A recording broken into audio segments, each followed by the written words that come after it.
Hello and welcome to my first piano tutorial for YouTube. And the song I chose for this was Mariah Carey, Love Takes Time. A couple reasons why I chose that one. One is the song was already in my head. Another one is I didn't see any other tutorials out there yet for this song. Alright, let's go real quick and review a couple things before we get started. One, this song is in the key of B major. And just a quick review of what the B major scale looks like. And you can see we've got 5 sharps. This particular key uses all 5 black keys. We do have 2 white ones, the B natural and the E natural. And moving right along. Okay, these are all the notes that are in the B major scale. Moving on, these are the chords you'd find in the key of B major. You can see our major chords are going to be the 1, 4, and 5, which are going to be the B, E, and F sharp major. What's interesting about this song is that the 2 and 3 chords appear just as often as the 1 chord, the tonic, so kind of unusual for Western pop music. So the song's interesting in a couple ways. Moving on, let's take a look, real quick review the B major triad. And if you're just learning these chords, some of you may have not played in this key before. Some of these chords may seem unfamiliar. I like to also try and memorize a chord associated with a shape. So maybe my little shape down there in the corner will help you memorize your chords. If you're just learning these, let's just go through these real quick.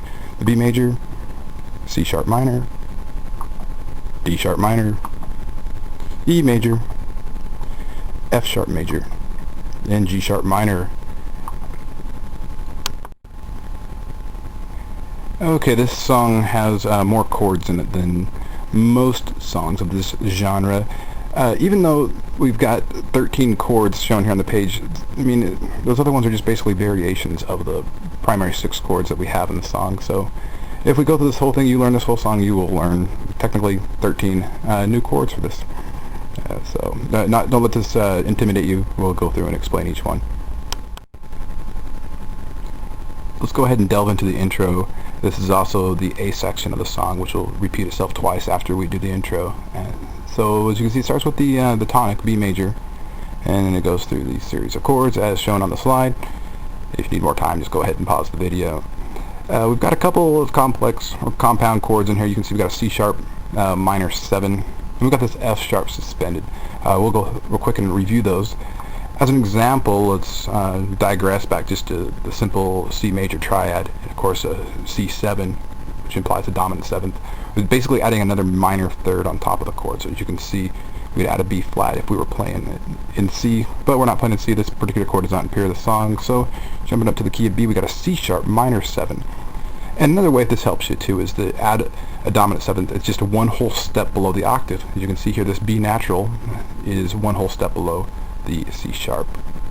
And then the F sharp, you can see, to construct a suspended 4 chord, instead of constructing it like we would with a major chord, it's the root plus 4 half steps plus 3 half steps to construct any major chord.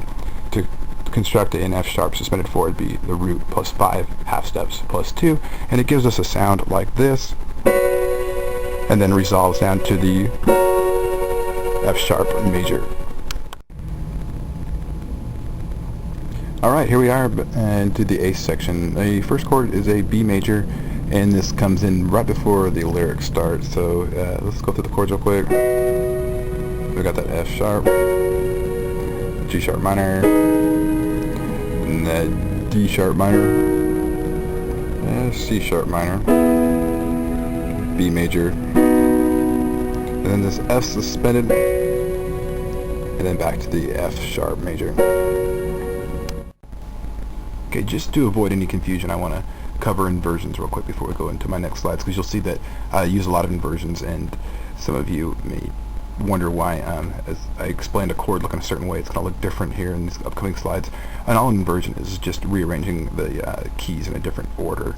To make a B major, for instance, in this example, it takes a B and then a D sharp and an F sharp. And if I throw that F sharp at the bottom and sandwich the B in the middle, as you see in the second example here, it's still a B major chord. And then you can see on the third one we've got the B on top. So that first one, that's just the standard. We call that root position, meaning that the root is on the bottom of the chord. It's like a peanut butter and jelly sandwich. The ingredients, it takes the bread, the peanut butter, and the jelly, and it really isn't going to taste different if I put the jelly on before the peanut butter.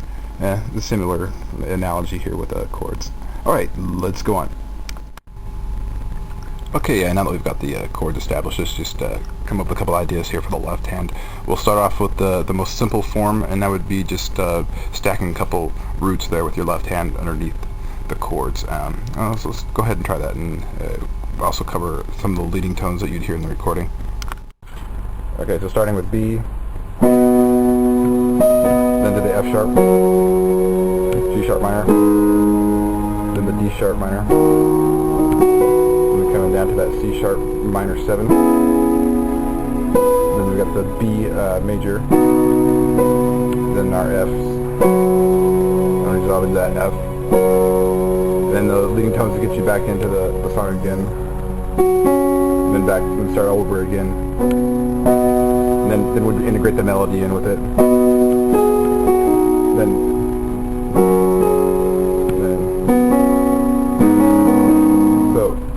you get the point.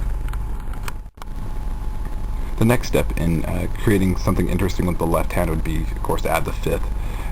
So root, fifth, octave, kind of split those up, playing each one individually. Something like a, or and then I'll show what it sounds like just by playing through just like that, just doing simply the root, fifth, octave, and up to the chord, and then as we go from chord to chord. And I'll go ahead and film myself doing that real quick.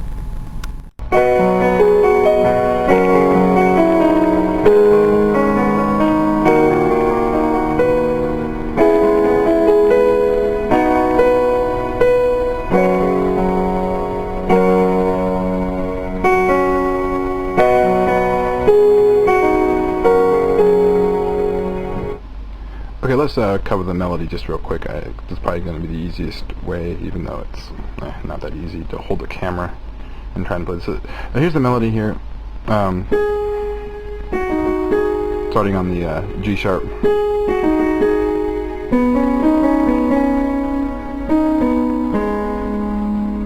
So we'll do that phrase one more time. Okay, then down here.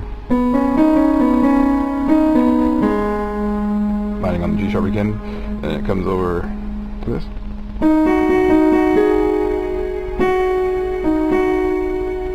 Okay.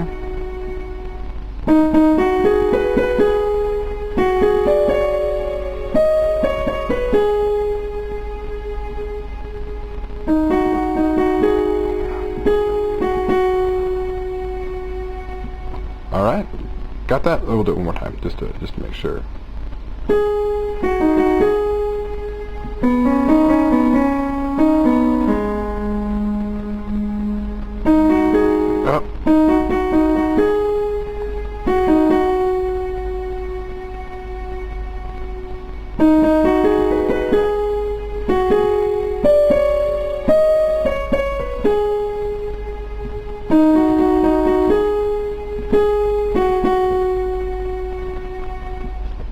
Okay, let's go on to the rest of the song.